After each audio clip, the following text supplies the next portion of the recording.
won and argued the case at the International Court of Justice, and that was favorably decided. So we are very lucky to have such a multifaceted professional with us, and we would like to hear from him legal issues and challenges eclipsing India Incorporated, remedies to jumpstart of India Incorporated post-COVID-19. Over to you, Advocate Salve, sir. Good morning from London, or good afternoon in India. Always a pleasure to interact with friends, but I must confess, and I'm sure it is true for most of you, the first time I am participating in what I believe is called a webinar. Up till now, it was only something which I read in emails, which I used to delete promptly. But then this is the new world in which we are all living, and which is going to be my starting point, saying, where are we, where have we found ourselves, and where are we going to possibly find ourselves at the end of this journey? Because when we talk of kickstarting or jump-starting corporate India, when we think of setting the goals for what we need to do post-pandemic, we need to start at the beginning, try and measure what is going to remain after this war. The good thing about what has happened is it has given time to people like me. Arvind is different. Arvind sleeps for 4 hours and spends the rest of his time with letters and books. Not lazy like me. But for a person like me, this has been a good moment to pick up some old books, get rid of the dust, and open their pages and read about World War II. So that's where we are going to be at the end of this, where the world found itself at the end of World War II. And I think it's also time to blow the dust off Keynesian economics. And I was speaking to somebody yesterday who is a very learned economist. He's a big businessman, but he's very good in economics. And I was surprised that my pedestrian level of economics and his level of economics were on par for a change. We both thought by the time this is all over, we will have to go back into the dig and fill. People like Niranjan will have to help by giving people, half of whom will be digging holes and the other half will be filling holes. And the government paying both of them to put life back, to put blood back in this body which has been depleted of blood. What is the world going to be? The world is not going to be the same at the end of this pandemic. The world should not be the same at the end of the pandemic. When you forget the lessons of history, history repeats itself. If we forget the lessons we have learnt from this pandemic, history will repeat itself in the form of some other pandemic, some other global crisis, some other similar catastrophe which will overtake mankind. What are the lessons we have learnt?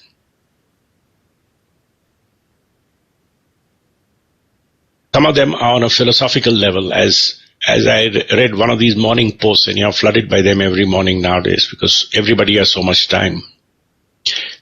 Life costs very little. Lifestyle is what we spend money on.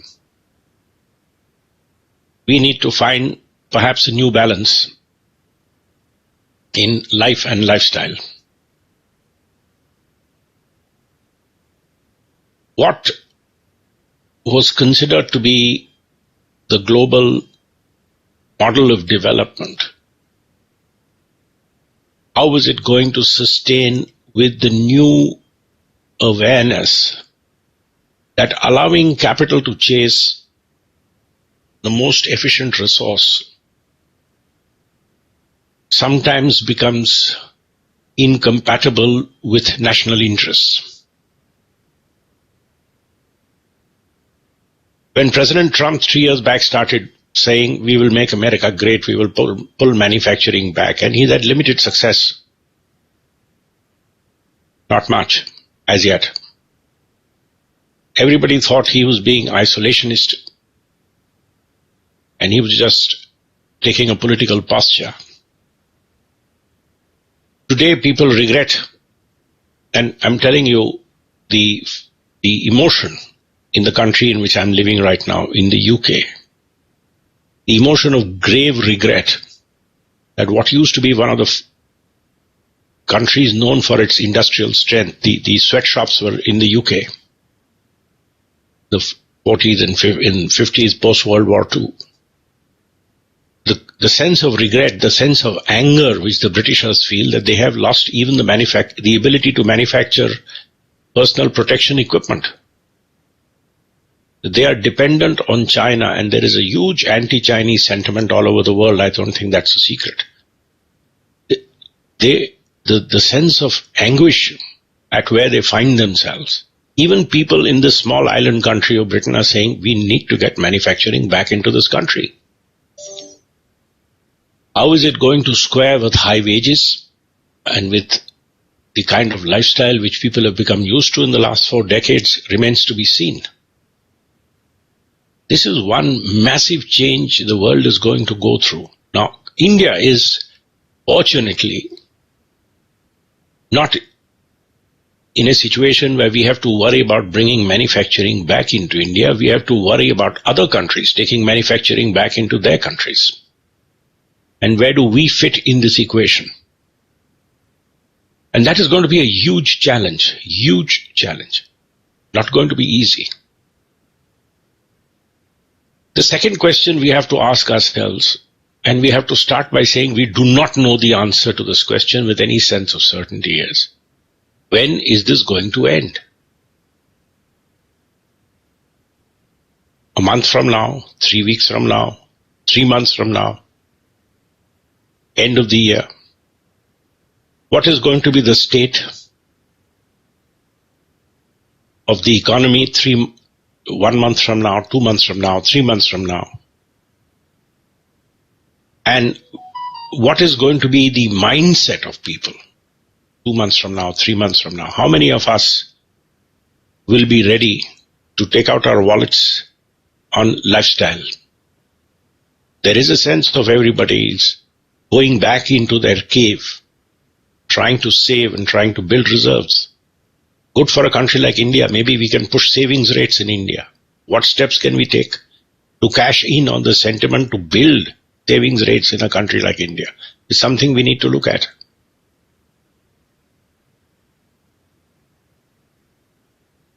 Certain industries in the next 3 years have a very gloomy future. Travel industry, for example. They're going to have a very hard time. Bad for India because travel industry is a big employment generator. For all the jobs which are going to be lost in the travel industry, how are we going to create compensatory jobs?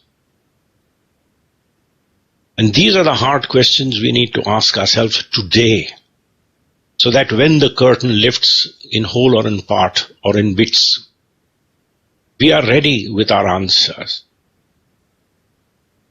The world is 2 steps ahead of India. I hope we will catch up soon. The American Congress, as we all know, is hopelessly divided on partisan lines, came together to pass the $3 trillion stimulus bill. In UK, Sunak has announced that 5 to 7% of GDP will be put back into the economy to kickstart measures. And what should we do in India? The answer to me is obvious. Inflation rates all over the world are at an all-time low. Interest rates in the world are at an all-time low. LIBOR is dancing between less than 1% to 1%. India interest rates are still 6%. Why this arbitrage? Why not allow Indians, why not allow people in Niranjan's industry to freely borrow from anywhere in the world? Are we still going to worry about the foreign exchange balances? Are we willing to take bold steps? If you ask me for my recipe for curing India, the first thing I would do is cure the Indian sentiment. Repeal FEMA. Do we really need it? Do we really need the Enforcement Directorate? I'm sure those civil servants can be put to better use. They're very clever people in that department. They can be put to better use. Open up, allow the inexpensive capital to come into India. What will that ensure? If interest rates go down, it will help you deficit finance India without risking an increase in inflation. Look at petrol, look at oil prices, never been so low. Your ducks are in a row, as one says. Oil prices at the lowest, interest rates at the lowest. This is the time for all the profligacy which we have indulged in. This is one time where we can print notes and put it back in the system. This morning, from my Indian news feed, I read something which was very worrisome. I believe there is a suggestion to increase the income tax rate and bring back wealth tax.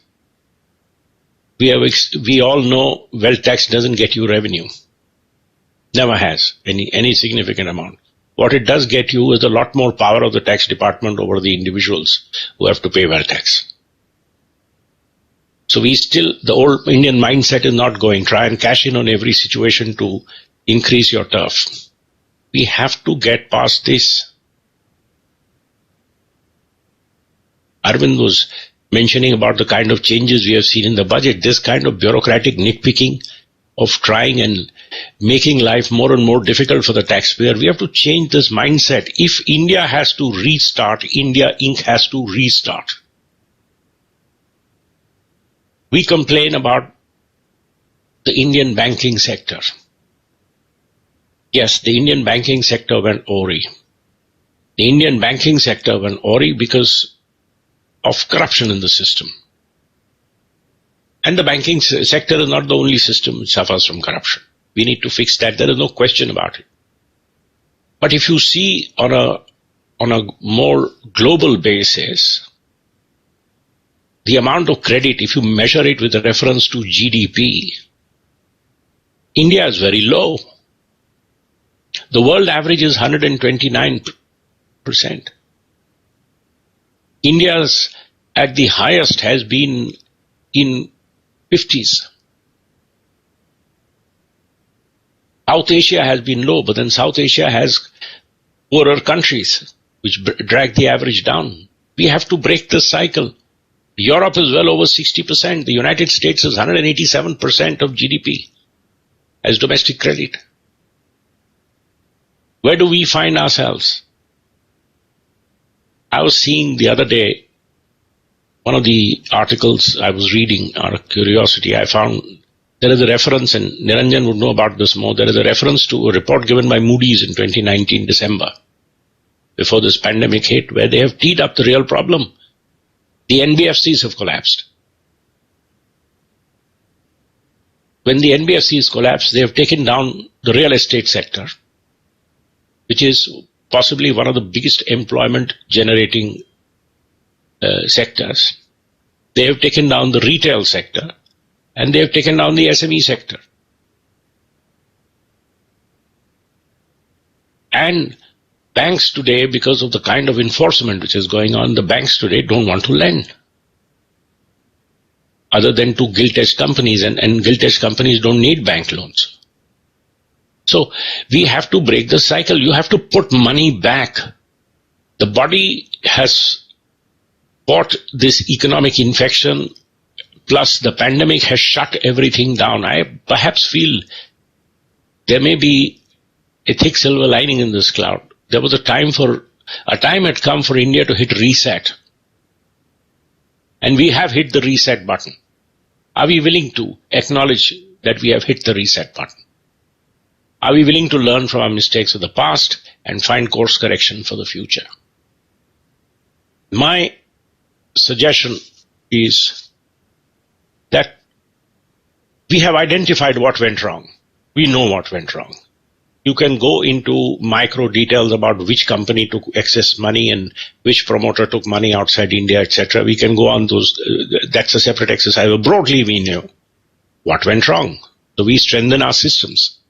And that's a parallel exercise. Whether pandemic or no pandemic, systems had to be strengthened. But at the same time, we need to find measures which will help us. And we need to divide them into short-term, medium-term, and long-term measures. In the short term, and we fortunately have sufficient cues from what other countries are doing. Look at what they've done in UK. 3 days back, I got an email, personal email from the Her Majesty's Revenue, the HMRC, saying you needn't file your return in July. You can file it next January. And 3 days later, you read about Indian Tax Department saying increase tax rates. Do we all live on the same planet, or we live in different planets? Look at the mindset. Here, the tax department has been emailing personally all big taxpayers saying, don't worry about if you can't file your return, you can file it next January and no interest. Of course, we're not waiving any tax. You have to pay your tax. You can pay it in January next. They have brought a law saying they are bringing a law. The bill is under consideration whenever the parliament is able to function, saying some kind of waiver of rents, residential rents, and they've already provided that no Rent Act eviction cases, no tenancy eviction cases will be heard for the next 6 months. Landlords have been told, we will not allow you to evict people for non-payment of rent. They've issued circulars extending time limits for everything, for annual general meetings, for compliances, for filings. And we need to do that, and you need to trust people. We have come together as a community. I was very happy when a lot of people were critical. I was very happy to see the way India has responded to the Prime Minister's call for coming together at night and holding vigils, for clapping, for doing gestures. He has pulled India back together. He has made us a community once again. Let's start trusting each other. We trust each other in lockdown. Let's trust each other in every other sphere.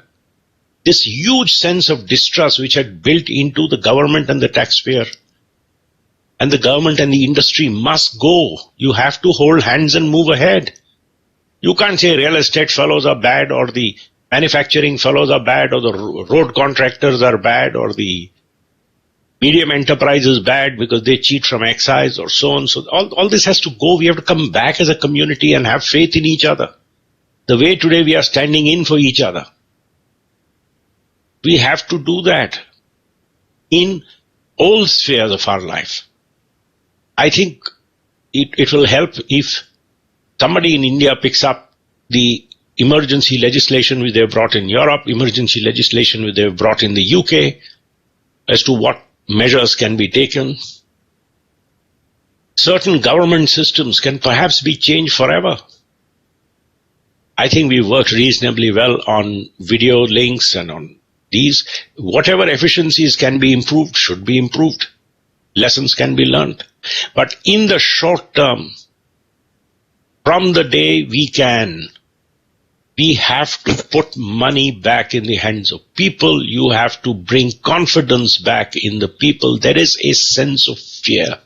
There is a sense of foreboding. The fear of death, which this disease has brought, has created a very negative sense in community. It has brought the community back together. Use this as a positive. Bring back faith in the community. Go in for measures of deficit financing. Government has to make loans. Repo rates have to drop. Yesterday, I believe Franklin Templeton, one of India's biggest funds, has stopped redemption. Are we going to have funds going belly up? Are we going to have a run on our funds? Where are we? What are we heading for? If we miss these signs, this is like a patient who's gasping for breath being told, no, go back and take a paracetamol. You have to put a ventilator. Our economy needs a ventilator right now. Why are we shying away from this? And what are the drugs you would administer? The first drug you would administer is give a blood transfusion, i.e. cash in the system. The second is the electrolytes. The electrolytes would be smoothen up doing business in India. Statutory compliances, blink at them. Filings, blink at them. Tax disputes, put them on the back burner. Intrusive investigations into small violations, put them on the back burner. Let people spend their time in their factories, on the shop floor, rather than running to government offices answering show causes. Show the people have put faith in the government and obeyed this lockdown. It's time for the government to show the people the government has faith in the people. This is the new India. This is the new world. We are willing to put cash back in the hands of people. The government has to find the cash to put, unless you reinvigorate the SME sector, you will not create jobs. Unless you reinvigorate the real estate sector, all this migrant labor problem, huge problem. Before you know, this will become a social problem which you cannot handle. You leave 500,000 people on the streets, they will get into your fancy homes one day.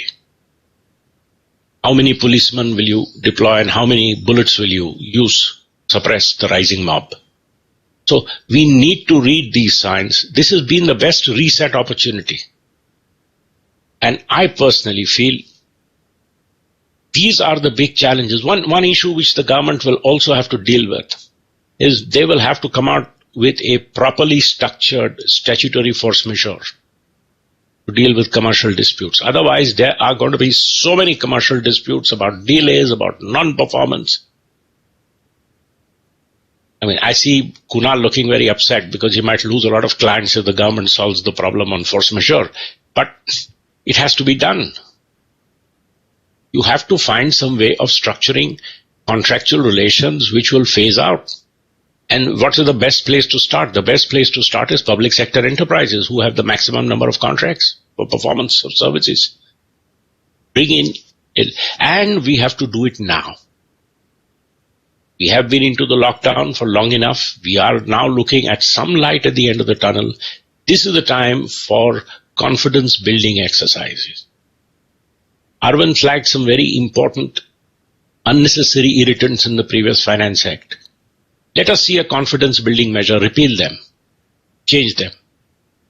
Government should also say we are looking at community now. We are looking at a different community, this community which came together so strongly to fight this pandemic.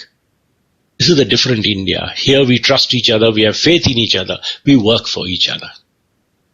And if this is the lesson we can learn, look at what happened in Japan and look at what happened in Europe. I will only close with this, saying Japan was written off as a hopeless case post-World War II.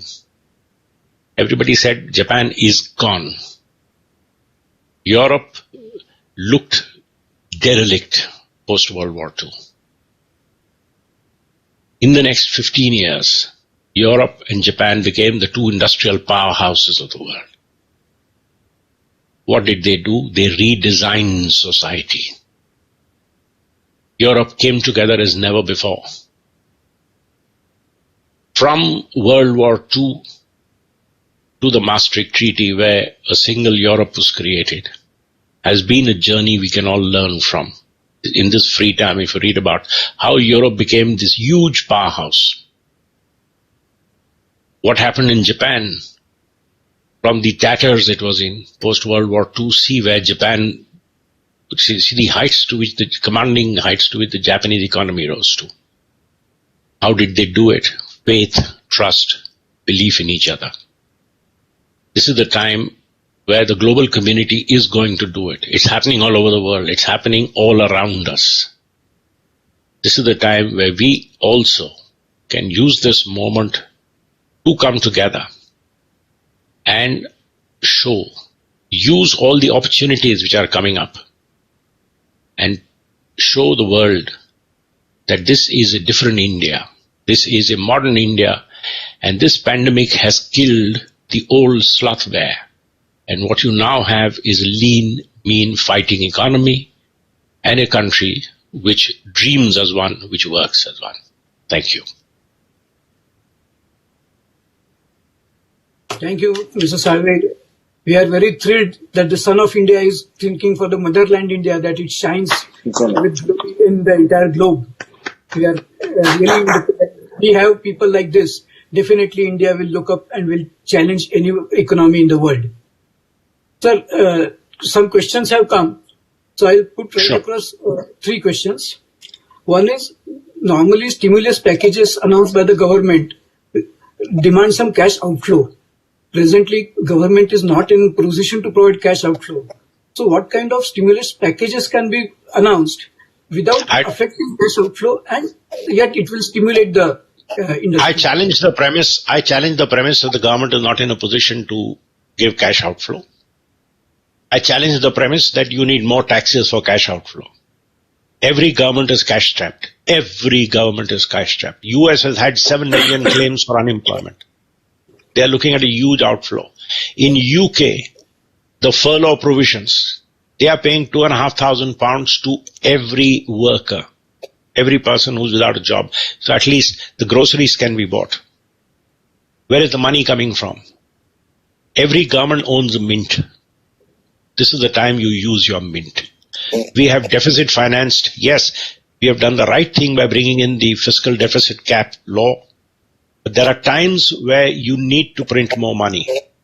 With oil prices today, I believe the oil prices are running at 25, 30, 35. Oil prices at their lowest and interest rates globally at their lowest. We need to channel these two. Don't worry about inflation. Print money, put money back in the system, fill in the hole created by the crash of the NBFCs. Demand will pick up, small, medium enterprise will pick up, real estate will pick up. Within 6 months, you'll start seeing the change in India.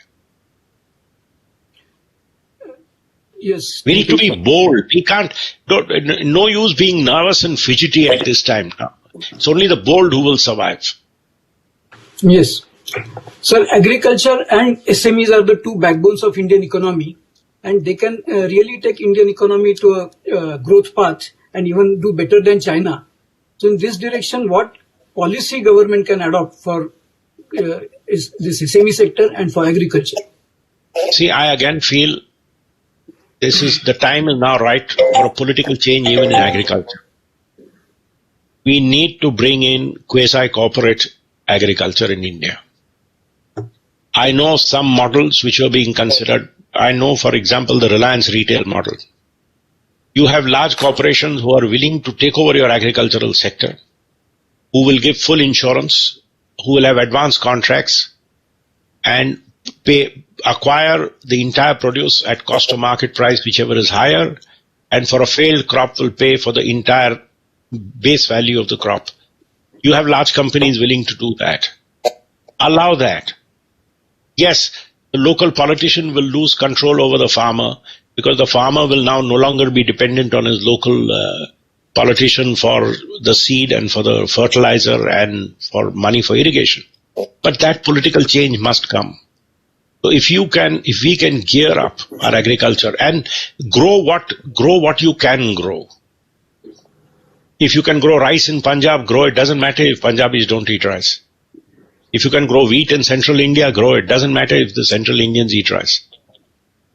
Turn agriculture into a powerful business.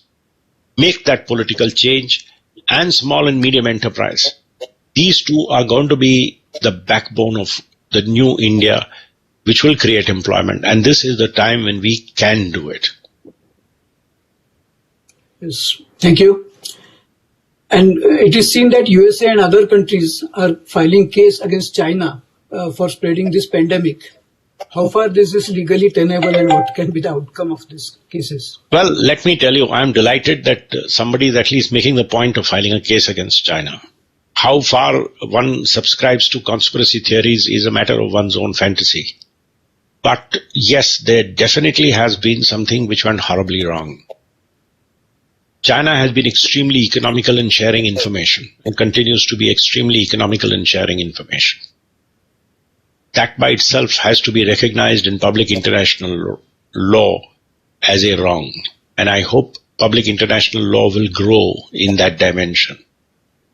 What has been done in the US is something very interesting. In US, they have what is called the effects doctrine, especially under the law in certain states, where if the effect of a wrongful act is felt in the US, then the US court has jurisdiction. So perhaps they are saying by running wet markets and allowing infection to proliferate, the effect has been felt in the US. So a US court can award damages against the municipal corporation of Wuhan for running a wet market. That will be interesting stuff. Of course, enforcing that judgment will be quite another matter. Let's see how they enforce it. But the real thing will be public international law must develop the complete collapse of the WHO mechanism. And let's not mince any words. The WHO has been a bloody hopeless failure. Somebody was telling me that the WHO has warned the Maharashtra Chief Minister that the worst is yet to come. I said that should be very comforting because everything they've said so far has been wrong. So we need to have now a proper treaty, a treaty with enforceable provisions to deal with pandemics. That is one thing which has come out in public international law which will have to be worked upon. Yes, thank you. Panelists, do you have any questions? Sir, one question which we have received from viewers. Sir, will India be benefited by the outrage against China? Will investment flow in? And will the companies which are quitting China can come to India? What India should do to ensure that these companies do come into India? There are two steps. Yes, there is a move to move out of China. But India has to stop fantasizing that India is the only destination if you move out of China. There are other destinations. Eastern Europe is a destination. Vietnam is a destination. Indonesia is a destination. Ireland is a destination. We have to make ourselves a friendly destination. There is still a lot of discomfort in coming and doing business in India. And that's why I'm saying this is the time to hit reset. And if we can create the right working environment, yes, India can benefit hugely out of this anti-China sentiment, which undoubtedly, to some extent or the other, is there in every part of the world. Sir, I'd like to request, may I request, I have a request both to Mr. Harish Salve and to Mr. Arvind Datar that what they have said is something which should not be kept into the portals of the Chartered Accountant Institute, but should be permitted to be published on the front page of every newspaper in India. If this can be converted into an article or a statement, if you can do so. And Mr. Datar too, the 7 points that you have mentioned, if these two could be combined or separate articles could be written, I think you would really make a world of a difference, because I think somewhere down the line, our country just seems to have the ostrich-like thought process on the economic front. I think on the pandemic front, on the COVID virus, the Prime Minister's movement has been unique in the world, and I compliment him. But on the economic side, I think persons like both of you need to give him advice. And it's necessary for us to publish this article. If both of you will permit that to the Institute, or yourself could write it, or we could convert this into an article and send it to you for approval, and we could get it published both. And also, I would request Mr. Salve and Mr. Datar to come on TV. And I promise you the best of the channels will take you up tomorrow morning, if not tonight. Arvind has a lot to actually say. I agree with you, and word it should come to the word. Yeah, Mr. Datar. Yeah. No, Mr. Salve is also answering, please. No, I was going to toss the ball to Arvind. I was going to toss the ball to Arvind. As always, he writes much better and he's a far more prolific author. So I think Arvind should write something. Mr. Datar, you are on mute. You are on mute, Mr. Datar. Datar, unmute your... Sir, you are still on mute. Yeah, sorry. Yeah, I mean, yes. No, actually, yes, what Harish said, the most important thing is a complete change in mind.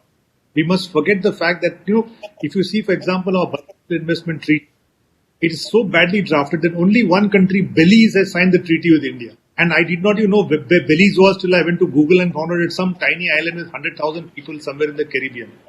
Now, what is most disturbing is, I don't know if Harish has seen it, I'll send it to Harish. This morning, I got a publication prepared by young IRS officers from after the 2014 batch. And they've prepared what are their suggestions post-COVID-19. And it is, in my opinion, rather disturbing that all the proposals are how to increase the equalization levy from 6% to 8%, how to implement wealth tax, how to tax the rich, how to raise the surcharge to 40%. Everything is just geared to how to raise the tax and soak the rich. I mean, if this is the mindset of young officers, we have a very, very large amount of work to do. We have to realize that, look, if you have to get somewhere, you have to completely drop this baggage and think afresh. That report is very, very disturbing, if this is the mindset. Sir, I do have a question. For Mr. Salve, Harish bhai, my question goes with, basically it relates with the banking. Though RBI has a very bankers surplus sitting there with the RBI, and this is a kind of distrust between the you can see like business community, corporates and the bankers. Though we are not I'm not touching upon the bank rates, though interest rates seems to be high, but even the interest serving of the interest, all corporates are ready, but bankers are not even having trust on the trust and faith on the business community. And this is a mindset with banker, and same time the revenue officer, like 7 points whatsoever the Arvind Datar bhai has raised with, and with the fiscal so many measures you and the Arvind Datar bhai has suggested with, though ICAI will going with it to prepare some kind of note and bringing out to the notice of the government also, but the banking and the whole of the systematic approach is not been followed with each and every whatsoever is been required with. So trust and the distrust, these two things we need two changes in our banks.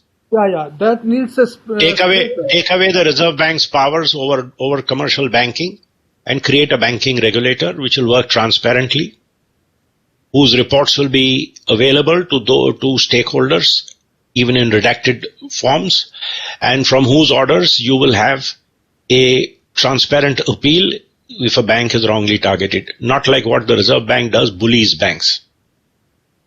So what economic policy is different. The second important change has to be made is you have to remove a bank officer from the Prevention of Corruption Act. This is the biggest nonsense. There are two completely wrong judgments of Supreme Court which says if you are dealing with public funds, you are a public officer within the meaning of Prevention of Corruption Act. Which bank officer today will take the risk of sanctioning a loan if 3 years back, if the loan is not paid, the CBI visits him? And you know how the Indian criminal justice system is. Indian criminal justice system is the fastest criminal justice system in the world. It's not the slowest. Because in India, arrest, media, you're convicted in 3 days. Allegation, 3 days later you're arrested, paraded, put in jail, not given bail for 3 months, it's over, after which nobody worries about your case. The Indian criminal justice system, from the date of allegation to the date of punishment, is 3 months. No system is as fast as this in the world. But justice somewhere is a word which should be removed. It should be called the Indian criminal punishment system, not the Indian criminal justice system, because there's no justice left. Just see what happens today. There's a list of allegations. The CBI releases that to the newspaper before it files it in a court. And then you arrest and then you parade and the media convicts you. Over the 5 TV channels you're convicted and you're thrown in jail. The judge is scared to give you bail. Now in this system, if a bank officer is put as a public official, why the hell is he going to give a loan? How is he going to give a loan? And why should he give a loan? If he was my client, I'd tell him, don't be stupid. Don't give a loan. Tomorrow you'll find yourself in jail if the loan is not paid. So these are the things which you need to fix with the banking system. I have a question in addition to what Niranjan Bhai said, and it's a situation, and this is something which I think I will concur with Niranjan Bhai's move to have a note from both of you and add this issue even in the note. Salve, you are talking of having a welfare state. And I put two more adjectives to this welfare state is modern and inclusive welfare state. Because welfare state doesn't mean feed everyone free, but you need everyone inclusive, intertwined within it. And you have to make a modern, inclusive welfare state. Overhaul the system, which is the words which Mr. Datar is using. Overhaul the system. You are saying restart. Then what is the sense of having a task force which is not with any expert or which is not with any stakeholder? The same example, I'll put it in parity with the example that you gave. It's a patient which is gasping for breath but being treated by a general physician. So you're having a task force of people who are not stakeholders, neither experts on the subject. I don't think you need any expert to tell you what to do right now, quite frankly. The writing is on the wall. We all know what should be done. Those who are people like me who are just superficially familiar with the subject know what should be done. So the people who are in day-to-day working on the financial sector will surely know what can be done. And believe me, there is no great secret about what has to be done. You have to go for deficit financing. Government has to pump more liquidity into the system. Ask anybody superficially familiar with public finance, he'll tell you how to pump money into the system. If you start pumping money into the system, you start making money available cheaply, you bring down interest rate, very easy. You have to access international capital to bring down interest rates. You can't run at 6% and 7%. A time has come where we have to dump this 6, 7, 8% arbitrage in interest rates. So we have to restart the whole system, and you don't need a task force of experts. We all know you don't have time for reports and committees and deliberations. You have to do it next week. I have just one question for Harish. Just wanted thoughts. There is a big move that there is 56 million tons of food grain lying with food stock. Yeah. Now is the time to liquidate the food stock and give it. What for that? Just distribute the food grains. Yes. If you,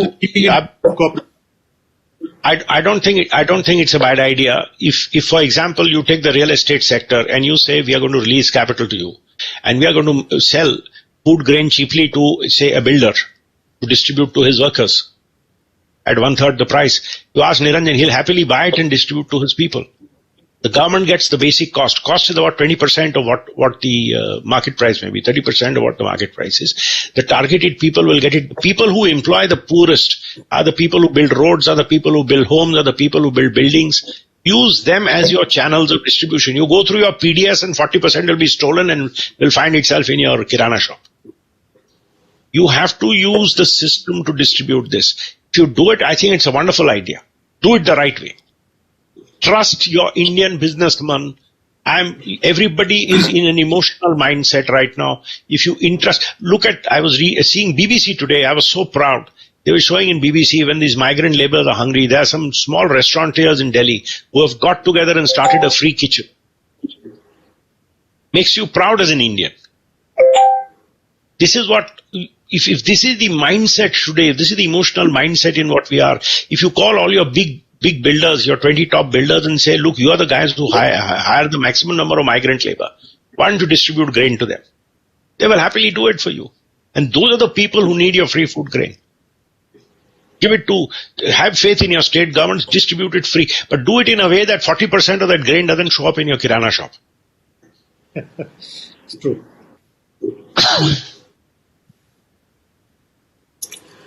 One last question any panelist has got. The Niranjan, Hiranandani, Arvind Datar or Ravi Pandit.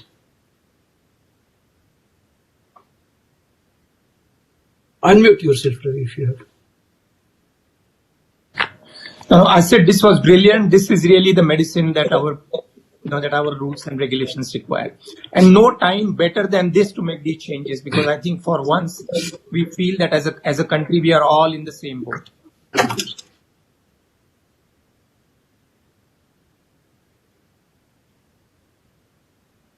Well, thank you. Thank you. Wonderful being here. was very glad, and as Niranjan Hiranandani has said, I think President, Vice President are also with us, and we will definitely take up the initiative for publishing. Mr. Hiranandani is also heading ASSOCHAM. We will also take help of ASSOCHAM to publish this widely so that government notices it. Thank you very much, Salve, for being with us. Thank you. And we cherish. Sir, I think Mr. Datar can also compile few of the views and give a write-up to some of the newspapers which are read widely amongst the persons who make the law and the persons who will make the decision for future of the country, as well as the one who will be using it, the country at large. So I think Mr. Datar should also take some initiative of start writing. Yeah.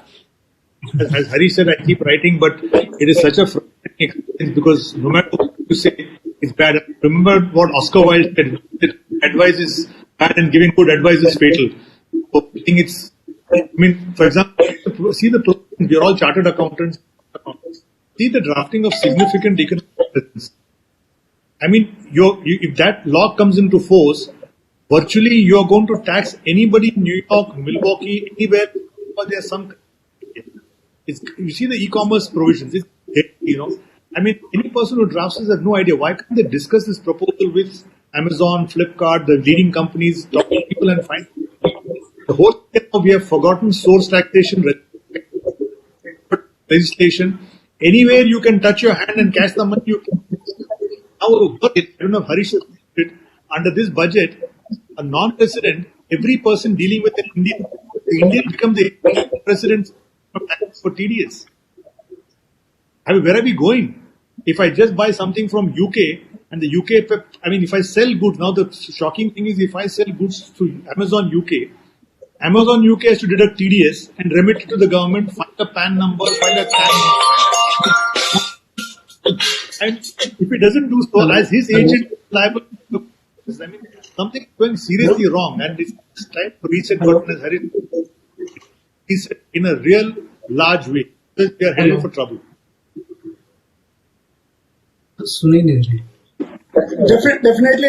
good. I think Chitle Salve is not on board, so it was disturbing. So it was a great suggestion, I can say, from your side. No, I think it's the institute which must put up a set of proposal to the government. You made that. Definitely, institute will compile for proposal, and even we are asked by Ministry of Corporate Affairs to give some of the suggestions. What all new revenues can be write up a book. Write up a paper on confidence building measures post pandemic. Pick some of these 7 or 8 big points, not too much detail, and suggest put these provisions in suspended animation for the next 3 years. Let's start with that. Noted, sir. Yes, sir. Very good idea, Mr. Salve. Yeah. Yes. Definitely, it will be a great thing. Chitle sir, can I? Yes. Durgesh bhai, go ahead. Durgesh bhai. So one thing, sir, I would like to know that how do we prevent economic exploitation by overseas manufacturers who use India-based agents to sell their products, and the transactions suffer tax only on the commission received by the agents and not on the profits made by the overseas manufacturer? Right now we should stop worrying about economic exploitation. Right now you should worry about getting our factories back on their feet, about getting people back their jobs, and getting life back into sync. Over a period of time, if once India becomes economically strong, you have enough measures in tax treaties to prevent economic exploitation. You don't have to go over the top and make provisions which are not enforceable anywhere in the world, like your TDS, which Arvind just mentioned. I mean, we don't have to make a fool of ourselves. There are provisions made in the US law. The US law is very strong when it comes to taxing. Once we have international treaties on transfer pricing, once you have international treaties on place of effective management, once you have treaties on all these positions which allow you to protect your fiscal jurisdiction, stay within those. The rest of the world is doing perfectly well with them. Why should we see with India, we come with this little chip on our shoulder. We come with this little chip on our shoulder saying we are being exploited, we are this, therefore we need to go over the top and make these provisions. And, living here, I've realized this general feeling which is created in India that the world sees India as a land of milk and honey and everybody wants to rush in. Nothing of the sort. You make a hospitable working environment, people will come there. You try creating all these over-the-top provisions, people say, let's source it to Indonesia. Who doesn't want to do this? You know what Ireland did with Apple? The European community was jumping. What did Ireland do with Apple? It called Apple and said, pay 12% flat tax on everything. We reduced the tax rate from 25 to 12%. Come set up your manufacturing operations in Ireland. The Prime Minister sat with the CEO of Apple and negotiated a deal. Why do you think Apple moved a large base to Ireland? This is how people do that. The Prime Ministers talk to big business people saying, come on, how much tax will you pay? Are you going to pay this much tax? Then invest $20 billion in my country. And we'll charge 1/3 the tax. They don't think in terms of economic exploitation. Don't think of tax revenue is not what international business brings to you only. It brings economic growth to your country. It brings jobs to your country. It brings so many other economic benefits. So take a sum total of everything. If somebody has buying from an Indian factory, if he has created 40 jobs, and if that jobs, in India, the biggest problem is jobs per square meter. We are a land-strapped country. If you are going to create jobs per square meter, see the economic worth and value of jobs per square meter. Why are you only looking at how much tax that fellow is paying? So, this blinkered point of view that we will see, if you're paying a lot of tax in India and giving no benefit, you could have somebody who's just using Indian brains, paying a lot of tax in India and exploiting India. I think that would be a bigger exploitation than paying less tax. In fact, I was telling nice Mr. Kabra. Yeah. In fact, Mr. Kabra, we forget that Section 10A, 10B was the main driver of the entire software growth. You exempted all these software companies from taxation. You may have lost 5,000, 10,000 in tax, but you created 3 lakh jobs. And the kind of money they will spin off is much, much more. And talking of Harish about this, please go to the Singapore website of Economic Development Board. You can create 1,000 jobs, your tax is 10% for 5 years, 10 years. They tell you upfront. Then they're opening as after 6 years. Just see the website of EDB, Economic Development Board. We should do something like that now. I will close with one example. Vodafone has been the biggest thorn in the Indian flesh, the Vodafone tax case. You haven't recovered a single dollar of tax up till now. Not a single dollar of tax. The deal happened in 2009. You haven't recovered a rupee of tax till 2020. But the amount of business you have lost because of that retrospective amendment, you cannot even measure. It will be maybe 5 times the value of the tax, which you may ultimately recover. Okay? That's the Vodafone story. What happened with Vodafone? They also set up a subsidiary in Luxembourg. The British tax department said, we are not accepting this. We think this is unfair tax planning. They went to the European court saying this intercedes with the treaty. European court said nothing of the sort. If the UK tax department wants to get into the question of this is unfair tax planning, they can. That doesn't interfere with free trade in Europe. What did Vodafone do? It sat across the table and settled. There was a £6 billion demand. They paid £2 billion and walked off. And a question was asked in Parliament that is it true that there was a huge demand which was settled for $2 billion? The Chancellor got up and said yes. So what? That was the end of the discussion.